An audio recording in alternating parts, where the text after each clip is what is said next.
but too shy to wear on these. From the nurses of Cedar Sinai, Los Angeles. Mabuhay po tayong lahat. At mag-ingat po tayo. I wonder which if there were bags of magic dust for sale, I would be the first to order it by mail. I'd cross the sea myself by sail. I'd lay my hands for a broken rail. I know there is more to just paying me. I know deep inside there is more to me. 'Cause I'm more than a superhero. More than a superhero. I know I am more than the skin or hair. More than the biceps, more than the power step.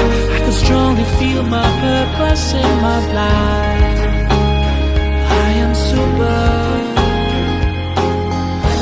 Not just a hero in me. I am super. Not just a hero in me.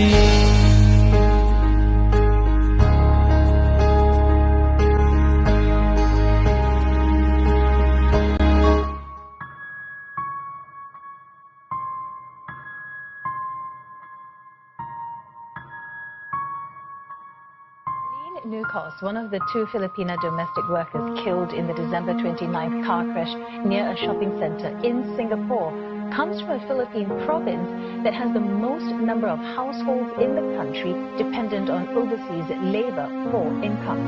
Overseas Filipino workers help to improve their families' lives and boost the local economy, but often with great sacrifice. Hello, I'm Jens Caban, isang OFW ng Hong Kong.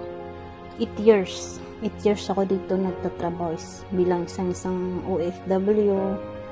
Napag-Dubai din ako ng 2 taon. Tapos ng 2 taon ko doon, lumipat ako dito dahil may masamang experience ako doon sa Dubai nung nakulong ako ng halos 1 buwan. Nakasagasa ako ng isang Arabo kasi isa akong lady driver doon. Tapos lumipat ako dito sa Hong Kong. Ma-share ko lang na experience bilang isang OFW, yung mahirap, yung gusto mo nang makasama yung pamilya mo, gusto mo silang makita, hindi mo magawa dahil may kontrata kami na dapat tapusin mo na yung 2 taon bago kami makapagbakasyon o pwede kami umuwi na.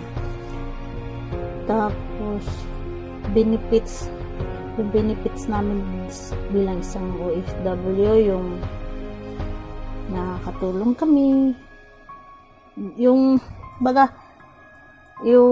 lalo pa kaming naging sa sarili namin na kaya namin, yung kaya namin yung hamon ng buhay. Yun, mahirap maging isang OFW pero kakayanin para sa pamilya namin. Hey guys, nandito na ako sa Kaohsiung International Airport, papuntang Maynila. Samahan niyo akong saksan yung surprise ko sa anak ko kasi hindi niya alam na uwi ako ngayong birthday niya. Jade, anong magic ko? Sabi ko sa'yo kanina. Anong gusto mo? Buo ng pamilya, tsaka umuwi si mama. Gusto mo lang umuwi si mama. Okay, sige. Papasukin na natin yung bisita mo pa. Sino yan?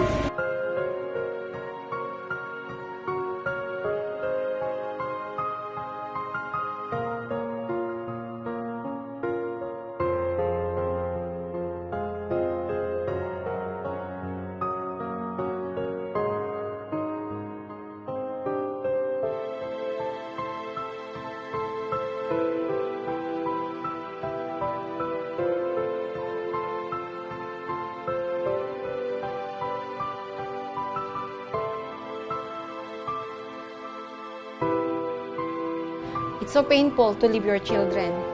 Pero sabi ko nga, mas painful ata na walang patutunguhan yung mga anak ko dahil hindi ko ginawa yung parte ko.